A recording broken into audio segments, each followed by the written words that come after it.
Sri Madhava Mahotsava, written by Srila Jiva Goswamipada. Sakis dress Radha. The Sakis made preparations for ornamenting Radha's body as an expression of their deep friendship.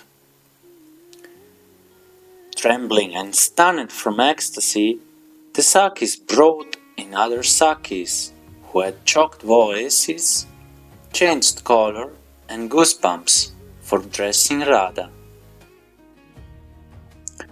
Below Radha's hairline, they drew creeper patterns using musk and bud patterns with gorochana. Between the patterns and her eyebrows, Radha's forehead appeared like a golden lotus petal kissed by 2 lines of bees. The black kajal on Radha's eyes highlighted her thirst for Krishna, as if embraced by Krishna's black effulgence. When the kajal was applied, Cupid seemed to have supplied Radha with 2 new sharpened weapons. The Creator, seeing Radha's fickle eyes, seemed to have made her eyes extend to the ears. But this could not stop their restless movement. Would Radha's eyelashes become bees around 2 kumudas? With the appearance of the moon of Shyam, Radha's lotus eyes opened wide, and her bee-like eyelashes became soaked with the honey of tears. Radha's bow-shaped eyebrows were linked to her nose, which was an arrow of season flowers.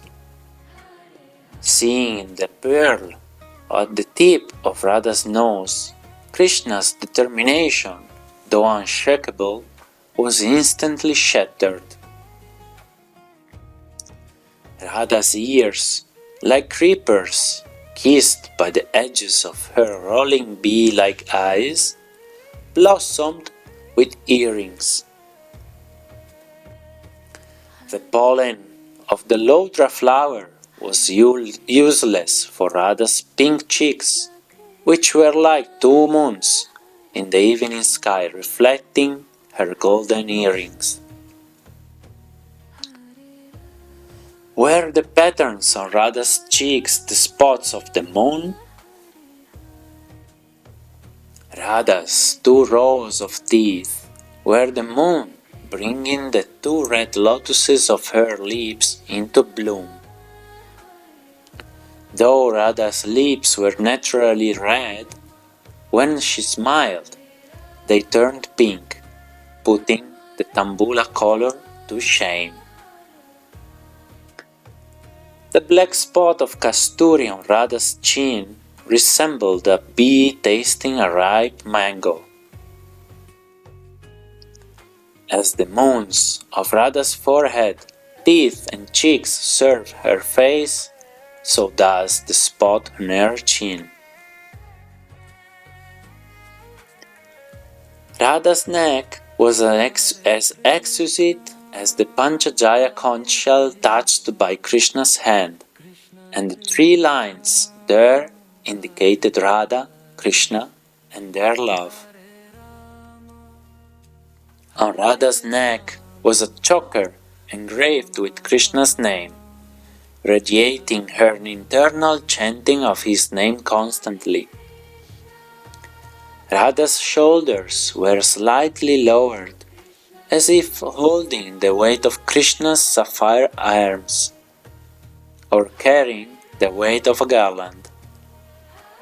Radha's whole body was a lake for the pleasure of Krishna, starting with the lotus stems of her arms and the lotus flowers of her navel, feet, hands, breasts, face and eyes. All the rings on Radha's fingers caused turbulence in Krishna's heart. The rings, together with her ruby fingernails, appeared like Radha surrounded by her Sakhis.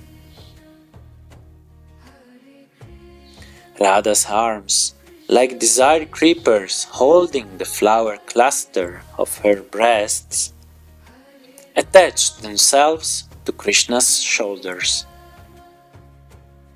Studded with gems and pearl necklaces, the black bodice covering Radha's breasts was like a stormy sky with rainbows and lines of flying white cranes.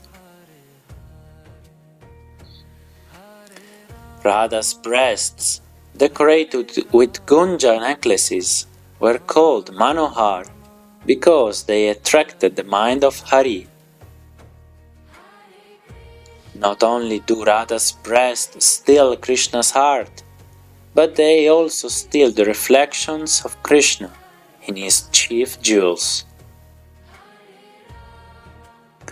Radha's navel was a honeycomb with bees crawling towards the nectar of her two lotus breasts.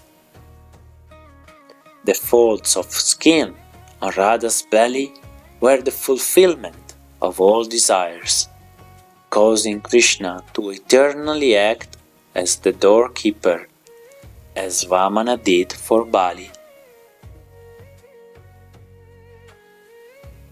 Hari saw Radha decked in garlands of lotus, ashoka, mango, blue lotus, and jasmine, which were the sharpened heads of Cupid's love arrows. Radha's thin waist between her broad hips and breasts cannot be described, any more than a thin man can be noticed in an assembly of fat men.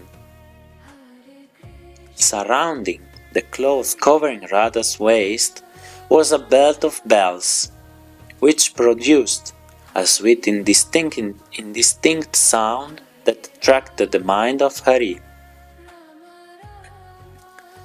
Radha's ankle bells were like swans, making noises amongst the lotus eyes of the crowd,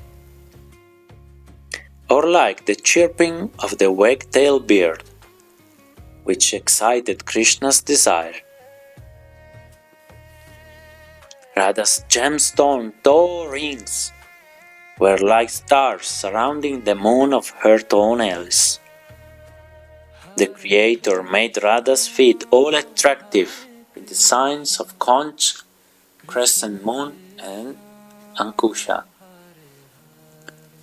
Radha's feet would turn red just on touching, which made the application of luck unnecessary.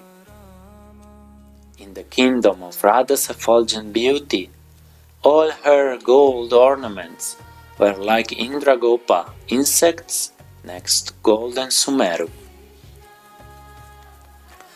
All the ornaments attained glory in association with Radha's beauty, just as rivers gain greatness as they near the ocean.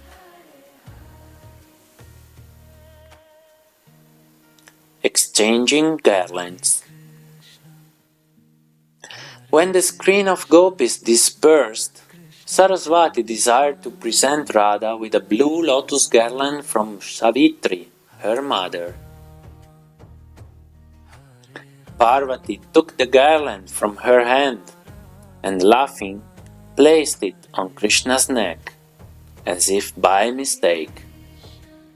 Then Yamuna asked her, "Why have you offered this garland to your brother? Can there be love between you two?" Laughing, Parvati replied to Yamuna, "I am always making mistakes." She then took the garland from Krishna's neck along with a necklace and put them both on Radha, saying, "Please accept your garland." Radha's lotus face floating above the heavenly garland of blue lotuses, was like a king pressed by crowds of followers on both sides. Wearing all her ornaments, Radha gave life to the ornaments. If the ornaments were removed, Hari would still be attracted to Radha. What is the use of a necklace touched by another man? Saying this, Yamuna removed the necklace from Radha and put it on Hari. Greedy Yamuna, showing her boldness, is exchanging Radha's garland with a Hari necklace. Saying this, Parvati took some musk from Krishna's chest and placed it on Radha's forehead as tilak. The joking of these two caused the whole assembly to laugh. Unseen to all, showers of flowers fell from the sky. Completion of the dressing. All of Radha's limbs were scented with incense, which awakened Krishna's desire. The bliss in Radha's face upon seeing Krishna reflected back on Krishna, making his face even more beautiful. The Sakis offered Radha a jeweled mirror, in which her image was reflected. Krishna's form also appeared in that mirror as a special gift at this festival. Receiving Krishna's association through the reflection in the mirror, Radha, intoxicating with love, extended her arms to the Sakis who had offered the mirror. The public revelation of the union of Radha and Krishna was like meditation on the mirror-like sun of the Gayatri, which produces a vision of Radha and Krishna in conjugal love. Praises and gifts. Radha offered ornaments to the Sakis and her other friends who had assembled there. The poets recited the following verses. O Queen of Govinda's kingdom, you give glory to the moon, Krishna. You are the crest jewel of the earth. You mercifully wear these jewels, just so that we can glorify your beauty. Your hair is dyed with red sindura, your eyes are tinged with black kajal, and your chest is multicolored with necklaces. By your beauty, everything in the world has become pure. Have all the good qualities been called to some higher planet? Parvati desires your qualities and Lakshmi pays respects to your toenails.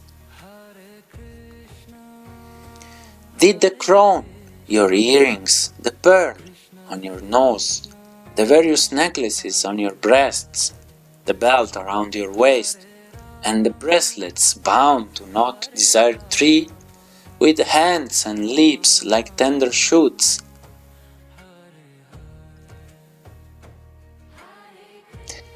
Again, did the crown, your earrings, the pearl on your nose, the various necklaces on your breasts, the belt around your waist, and the bracelets bound to your body, all achieve liberation, or are they bound to our hearts? Is Radha not a desired tree, with hands and lips like tender shoots, ornaments as flowers, effulgence like pollen, a smile like a shower of honey, and eyes like bees? Generous people satisfy poets by offering them shining ornaments. But your effulgence turns all our ornaments to trash. O Radha, the moon is your umbrella. Its light is the two chamaras on your sides. The planets are your ornaments, and all eyes are chakora birds. Why do you hide yourself in shyness, covered by a garland decorated with bees, like a prisoner bound by ropes? In combining the beauty of your form, your tasteful dress, your youthfulness, your wealth of qualities which flourish in the presence of Hari, your sweet pastimes, and the jewel of your beloved, the Creator has made our hearts unsteady.